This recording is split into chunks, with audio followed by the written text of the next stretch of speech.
Om Swastiastu, Om Awigenamastu, Namo Sidam. Teman-teman sekalian umat Hindu dimanapun berada yang saya kasih dan saya cintai, channel Kejernihan Rohani di hari ini mau berbagi tentang filosofi atau makna dari gelar sango juga sanggar Tuhan. Tapi sebelumnya saya mohon warunugraha yang desanya yang dewasa, yang indesanya Aji Saraswati, begitu pula yang inde para sulinggih sane sampun meraga Brahmana dan sudah menwijati dimanapun berada. Teman-teman sekalian umat Hindu, semoga semuanya dalam keadaan sehat dan selamat lainan tumpak landap. Juga besoknya hari Piodalan Ido Bertaruh Guru untuk semua umat Hindu dimanapun berada. Teman-teman sekalian umat Hindu yang saya cintai dan saya kasihi, di dalam kita menjalani atau melakukan sebuah proses upacara upakara yanya di Bali, apalagi yang konteksnya sangat besar, itu kita sering membuat atau melihat adanya tutuan surya. Nah, teman-teman sekalian, ada di bawahnya yang disebut dengan gelar sangga. Nah, sanggar tutuan ini di bawahnya itu selalu ada gelar sangga. Dan saya mau berbagi tentang makna filosofi gelar sangga juga sanggar tutuan atau sanggar surya. Mungkin teman-teman yang lain sudah mengerti atau membaca di buku-buku di Tatwa. Saya mohon maaf apabila ada perbedaan penganalisaan menurut ajaran Tatwa juga keseharian yang kita lakukan. Teman-teman sekalian umat Hindu, sanggar surya itu di bawahnya ada yang disebut gelar sangga. Nah, gelar sangga ini adalah perwujudan atau biasanya dari pemutaran Gunung Mandaragiri untuk mendapatkan sebuah tirta merta. Nah, di sana di gelar sangga itu ada 9 bambu, 9 potong bambu yang diperwujudkan atau disimbolkan sebagai Dewata Nawasangga. Ini ke pengidaran jagat juga buahnya. Nah, di atasnya ada pengorengan namanya. Di Bali disebut pengorengan.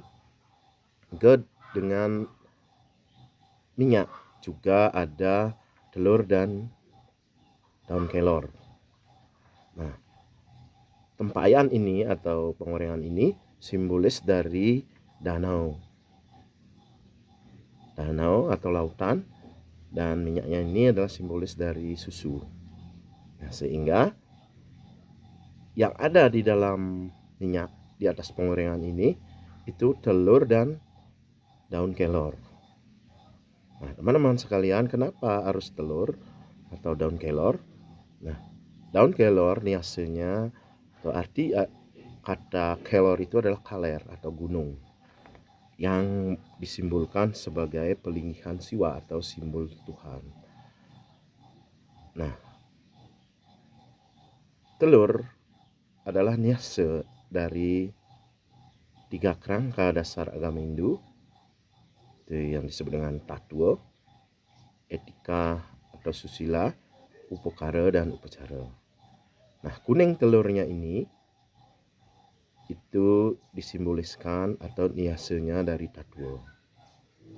Putih di dalamnya ini disimboliskan atau niasenya dari etika atau susila. Juga kulit luarnya ini disimboliskan atau niasenya dari upakara dan upacara. Nah, ketiga bagian telur ini saling menjaga sehingga apabila telur ini tidak rusak atau tidak busuk, itu di dalamnya tidak akan cair kuningnya ini. Walaupun dikocok dan lain sebagainya, itu tidak akan pernah cair karena selalu saling terjaga antara kuning telur, putih telur, dan kulit telur. Nah, itulah rangkaian atau saling terkaitnya kerangka dasar agama Hindu sehingga menjadi dasar untuk mencari suatu kedamaian atau tujuan tertinggi dari umat Hindu yang disebut dengan moksa. Nah, dan apabila kita mendengarkan gelar sange, itu ada satenya yang selalu matangnya ini setengah, hitam dan putih. Itu artinya Ruwamida, yang artinya bersifat dewa dan bersifat raksasa. Karena dalam pemutaran Mandaragiri itu ada kerjasama antara Tuhan atau dewa juga para raksasa atau Buddha. Nah, dengan kekuatan dua jenis ini yang disebut dengan Ruwamida, menciptakan atau keluarlah Tirta Amarta ini melalui proses-proses tertentu.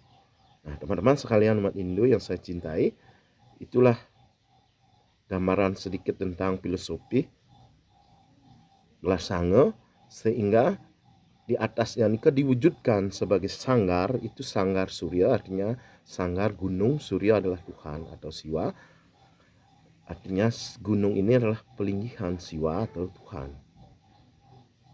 Nah, di dalam pembuatan sanggar surya juga dibutuhkan tumbuhan yang disebut dengan tumbuhan surga yang keluar dari pemutaran Mandaragiri ini, seperti pisang yang masih ada jantungnya. Jika ada di sanggar tutuan atau sanggar surya, dengan pohon pisang yang masih ada jantungnya, itu menyimpulkan bahwa kecintaan dengan ketulusan. Nah, karena hanya satu-satunya pohon pisang yang ujung buahnya itu ada jantungnya dan hanya berbuah sekali. Nah, ini adalah simbolis atau niasenya manusia, pemikiran, perkataan, dan perbuatannya yang sangat baik sehingga menimbulkan rasa cinta atau subakti kepada Tuhan. Nah, juga ada daun pohon utuh dan peji. Nah, utuh peji ini sangat terkait karena merupakan simbolis dari Ruwamida atau Purusa Pradana, dan juga ada tulang gending dan tulang pepeh. Itu melambangkan sifat keraksasaan atau Buddhakala yang ikut membantu pemutaran Mandara ini. Nah, teman-teman sekalian umat Hindu, nah, di atas sanggar tawan atau sanggar surya ini secara nyata memang umat menaruh atau mengunggahang tirta, tetapi secara simbolisnya, secara niasanya, itulah hasil dari pemutaran Gunung Mandaragiri, Tirta Wangsapada atau Tirta Amarta, Tirta keabadian. Nah, teman-teman sekalian umat Hindu yang saya cintai, mungkin ada penjelasan saya yang salah atau kurang atau tidak sepaham, saya mohon maaf, tapi saya selalu ingin teman-teman sekalian umat Hindu lebih mengerti tentang filosofi, makna, arti sebuah yatnya. Nah, saya sinap untuk para Santi. Om Santi Santi Santi Om. Dan di akhir channel ini saya mau berpesan pada teman-teman sekalian umat Hindu, teman-teman sekalian dimanapun berada, jangan lupa mendukung channel Kejernihan Rohani agar bisa berlanjut seterusnya, dan saya mohon maaf bila ada yang salah.